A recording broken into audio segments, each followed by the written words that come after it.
हाय Leos, मैं एक month की ब्रेक के बाद वापस आ गई हूँ आपकी अक्टूबर से लेकर नवंबर तक की मंथली रोमांटिक रीडिंग लेकर। रोमांटिक लाइफ में आपकी क्या चल रहा है। इसकी ड्यूरेशन होगी 11 या 12 अक्टूबर से लेकर 12 नवंबर तक। ठीक है, ये एक जनरल रीडिंग है, तो देख लीजिएगा किस तरह आपकी सिचुएशन पे अप्लाई करती है। कार्ड्स मैंने पहले से शफल कर लिए ताकि वीडियो की ड्यूरेशन बहुत लंबी ना हो जाए।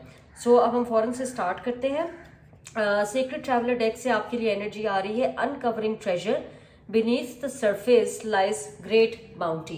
तो लियोज यहाँ पे ऐसे लग रहा है कि ये महीना है डिस्कवरी का। और बाज दफ़ा डिस्कवरी एक आसान प्रोसेस नहीं होता। इंसान को तारीकी में, गहराइयों में, डेप्थ में, माजी में शैडो वर्क भी करना पड़ता है। बहुत डीप जाना पड़ता है उस ट्रेजर को ढूंढने के लिए। उसी ट्रेजर में आपकी हीलिंग नज़र आ रही है। सो मुझे ऐसे महसूस हो रहा है कि जैसे इस महीने में आप बहुत ज़्यादा शैडो वर्क करेंगे, डार्कर इमोशंस को नेविगेट करेंगे। ठीक है, तो ये एक आसान काम नहीं है लियोस, बट आप डिवाइनली सपोर्टेड होंगे इस प्रोसेस में। अच्छा, आपके लिए दूसरा कार्ड तो बहुत अच्छा है। This could be the one you have already met the romantic partner that you seek. So I think जो आपकी लाइफ में शख्स है वो आपके लिए बहैसियत एक ट्रेजर है। वो आपको ऐसे लगता है कि आपकी जिंदगी में जिस शख्स की जरूरत है ना, आप उस शख्स से ऑलरेडी मिल चुके हुए हैं। बहरहाल अभी कार्ड्स देखते हैं क्या निकलते हैं, क्योंकि बाज़ दफ़ा ये हमारा ख्याल भी होता है। ज़रूरी नहीं कि जिसको हम द वन समझ रहे हैं वो एक्चुअली द वन हो। मोनोलॉजी डेक में आपके लिए मैसेज है nothing will come of this situation, void of course moon. तो इसके पॉजिटिव मानी भी हैं और नेगेटिव भी हैं। पॉजिटिव मानी इसका ये है कि अगर किसी के साथ कोई लड़ाई चल रही है, कोई प्रॉब्लम्स चल रही हैं, तो ये चीज़ें स्मूथ आउट हो जाएंगी, ये चीज़ें ठीक हो जाएंगी। और नेगेटिव मायने ये है कि मे बी आप किसी को ट्रेजर समझ रहे हैं, आप किसी को द वन समझ रहे हैं, लेकिन वो शख्स एक्चुअली आपके लिए द वन नहीं है। और आप एक प्रॉब्ली गलत ताल्लुक में हैं, रॉन्ग रिलेशनशिप में, और अभी आपका द वन आपको आहिस्ता आहिस्ता मिलेगा। सो लेट्स सी आपके लिए जो 4 टैरो कार्ड्स मैंने निकाले हैं उनमें आपके लिए क्या मैसेज है। आपका पहला कार्ड है 5 of wands, page of swords, night of swords और किंग ऑफ सोर्ड्स। लवली। तो इतनी ढेर सारी सोर्ड्स एनर्जी है, हैवी एयर साइन एनर्जी है। तो आप लोग या तो खुद आपके चार्ट में जेमिनी, लिब्रा, एक्वेरियस प्लेसमेंट से, या फिर जिनके साथ आप डील कर रहे हैं उनके साइन से जेमिनी, लिब्रा या एक्वेरियस।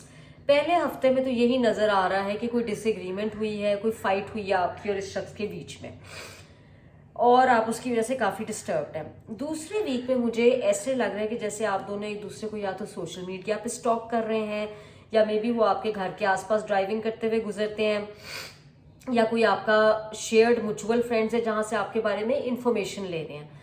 थर्ड वीक में नजर आ रहा है कि वो दौड़ते दौड़ते या आप या वो एक दूसरे को अप्रोच कर रहे हैं to have an important communication.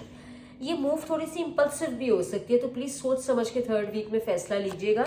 और अपने अल्फाज को हार्श, बिटर या वसीला बनाने की जरूरत नहीं है। कई दफा हमारी बात ज्यादा इफेक्टिव तब होती है जब हम टेम्पर लूज नहीं करते।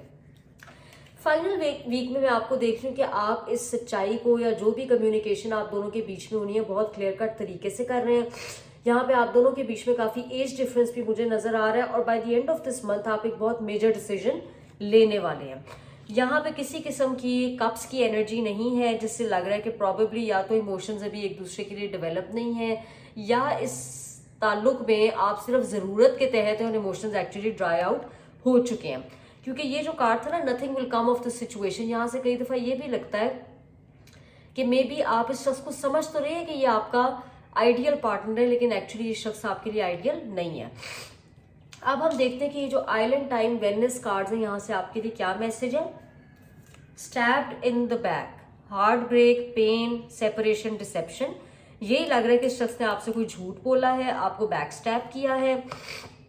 एडिक्शन, तो या तो उनको कोई एडिक्शन थी, ऑब्सेशन थी, कोडिपेंडेंसी थी, या आपको है। कोडिपेंडेंसी ये होती है जब हम किसी शख्स को अपनी जिंदगी का महवर और मरकज बना रहे थे, जैसे हम तो इसके बगैर जिंदा रह ही नहीं सकते। तो यूनिवर्स हमेशा ऐसे ताल्लुकात से मना इसलिए करता है बिकॉज ये एडिक्टिव होते हैं, और हमें इनकी बुराइयां भी हमें अच्छाइयां लगने लगती हैं। वाई? बिकॉज हम उन ताल्लुकात में से निकल नहीं सकते। तो हम अपनी वीकनेस की वजह से एक गलत शख्स को अपनी जिंदगी में बहुत ज्यादा टाइम और एनर्जी दे रहे होते हैं। आपकी थर्ड वीक का कार्ड है love, oneness, passion, attraction, unconditional love. चौथे वीक का कार्ड है healing heart, healing from heart break, freedom from toxic relationship और addiction. Beautiful. So I think Leo, आप जिस पार्टनर के साथ हैं इसने आपको बैकस्टैब किया है, आपसे चीजें छुपाई हैं, आपसे झूठ बोला है, लेकिन बिकॉज ऑफ देयर एडिक्शन और योर ओन एडिक्शन या किसी नेगेटिव को डिपेंडेंट बिहेवियर की वजह से आप दोनों एक दूसरे को छोड़ नहीं सक रहे। सो एट सम पॉइंट तो आप दोनों के बीच में शायद लव रहा होगा, लेकिन अब वो ड्राई आउट हो चुका है, बिकॉज मुझे यहाँ पे कप सूट के कोई भी कार्ड नजर नहीं आए। और by the end of the month आपको इंकरेज किया जा रहा है कि प्लीज अपनी हीलिंग जर्नी का आगाज करें, इस नेगेटिव पैटर्न को, इस नेगेटिव शख्स को अपनी जिंदगी में से निकाल दें, क्योंकि अगर आपको इस एडिक्शन में से निकलना है तो या तो आपको ये ताल्लुक हील करना पड़ेगा, एक दूसरे से काफी मंथ्स अपार्ट टाइम गुजारना पड़ेगा, या फिर आपको अपने लिए वाकई कोई ऐसा शख्स ढूंढना चाहिए जो ट्रेजर हो, जो आपके लिए आइडियल, द वन जिसको हम कहते हैं ना आइडियल पार्टनर, वो हो आपके लिए। बिकॉज जिस सिचुएशन में आप करंटली हैं, nothing will come out of this. Okay Leos, I am sorry ये मैसेज थोड़ा सा शायद आपको पसंद ना आए, बट मुझे जो नजर आ रहा है मुझे वही कहना है। यूनिवर्स की तरफ से आपके लिए क्या गाइडेंस है? कार्ड नंबर 5 चेंज का नंबर है, ऑर्फन्ड। देखिए कितने डल ग्रे से कलर्स है इस कार्ड के। मैं आपको मैसेज पढ़ के सुनाती हूँ, और यही लग रहा है बाजार के शख्स ने आपको घोस्ट कर दिया या आपको छोड़ दिया। अच्छा जी, आपसे ये कहा जा रहा है कि जैसे जैसे आप अपनी ग्रोथ पे काम कर रहे हैं तो आपको ये फील होगा कि आपको ज़रूरत तो सपोर्ट की है, लेकिन जिनसे आप तवक्को रख रहे हैं सपोर्ट की, वो या तो आपको डिसअपॉइंट करते हैं या आपको हर्ट कर देते हैं, बिकॉज वो आपको वैसा ट्रीट नहीं कर रहे जैसा आप डिजर्व करते हैं। और पर्सनल ग्रोथ पे काम करते करते अब आप एक लेवल पे आ चुके हैं कि अब आप इस शख्स से भी, आपका दिल उचाट हो चुका है, आप इनसे दूर होना चाह रहे हैं, और आप दोनों के बीच में जो गैप है, जो डिस्टेंस है, वो आहिस्ता आहिस्ता बढ़ रहा है। ये एक अच्छी बात है लियो, ये शख्स आपकी जिंदगी में बिलोंग नहीं करता। सो ये भी हो सकता है कि आपने नया नया किसी को, वैसे यहाँ पे नहीं लग रहा कि आप किसी नए शख्स के साथ हैं, ठीक है, मगर जिस तरह की आपकी एडिक्शंस है ना, प्रॉबेबली आप किसी नए शख्स को चांस भी नहीं दे रहे। क्यों? क्योंकि आप माजी के इस शख्स पे इतने ऑब्सेस्ड और स्टक अप रहे हैं कि अब यूनिवर्स आपको बहुत क्लियरली कह रही है कि लियो इससे आगे बढ़ो। और मुझे उम्मीद है आप इसलिए इस दफा सक्सेसफुल हो जाएंगे, बिकॉज इस महीने में वैसे ही 2 एक्लिप्सेस है, तो एक्लिप्सेस फटाफट रैपिड ट्रांसफॉर्मेशन के एक साइकिल का नाम है। ग्रहणों के पीरियड में जब चांद या सूरज ग्रहण लगते हैं तो हमारी जिंदगियां बहुत रैपिडली ट्रांसफॉर्म होती हैं। वो चेंजेस जो हम लाने में रिलक्टेंट होती हैं, यूनिवर्स उन चेंजेस को हमारे ऊपर फोर्स कर देता है, so that we heal and we move out of negative patterns.